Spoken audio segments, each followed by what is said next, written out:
Have you noticed that version of you that shows up close to midnight? The one who decides that starting tomorrow, everything changes.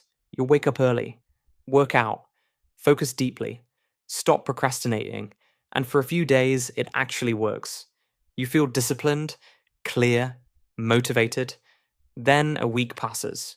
You skip one day, then another, and the excitement fades. Now the thing that once felt inspiring feels heavy, and you think, I always do this. I'm not disciplined enough. I lose motivation too easily. It feels personal, but it might not be a personality flaw. When you start something new, your brain releases dopamine, not because you've achieved something, but because you anticipate something. Dopamine responds strongly to novelty and possibility. A new plan feels like a promise. But once it becomes familiar, dopamine drops. The workout is no longer a life transformation. It's just a workout. The project is no longer your future self. It's just work. And when the emotional high fades, you assume your motivation disappeared. But your brain simply stopped reacting to something predictable. We stay motivated when two things feel true. The reward matters, and we believe our effort will lead to that reward. If progress isn't visible, your brain starts to doubt. Is this working? Is this worth it? When the answer feels unclear, energy decreases. Not because you don't care, but because your brain is constantly calculating effort versus return in the background. And then there's friction. If starting takes too many steps, motivation drops. If your environment is distracting, motivation drops. If every session feels like a mental battle, motivation drops. We blame willpower. But behavioral research shows structure and environment often matter more than emotion. When you skip a day, the problem isn't just the action, it becomes identity. It's no longer, I missed a workout. It becomes, maybe I'm not a disciplined person. That gap between who you want to be and what you did creates discomfort. And your brain doesn't like identity discomfort.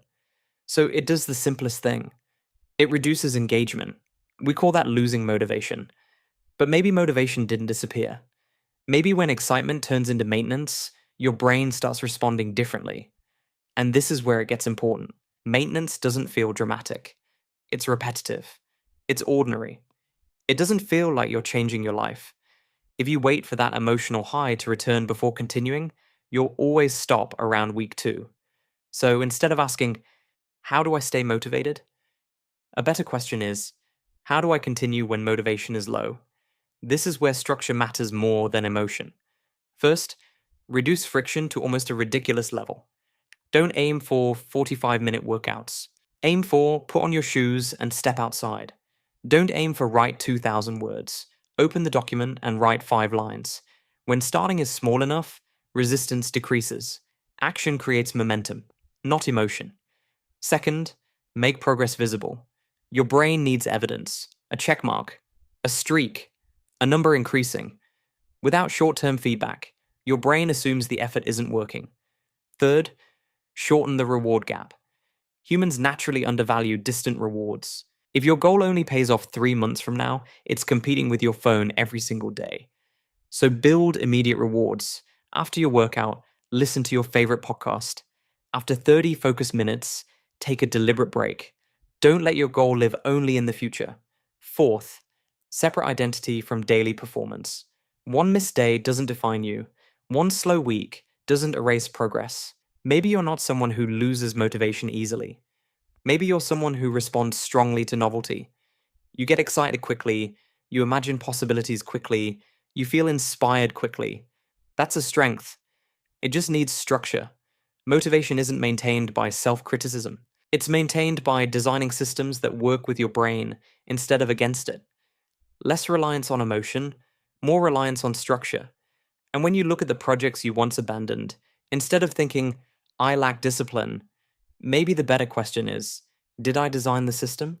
If this kind of everyday psychology helps you understand yourself a little more clearly, you're welcome to subscribe.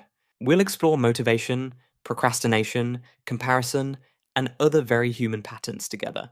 And I'm curious, what's something you started with real excitement, but haven't quite figured out how to sustain?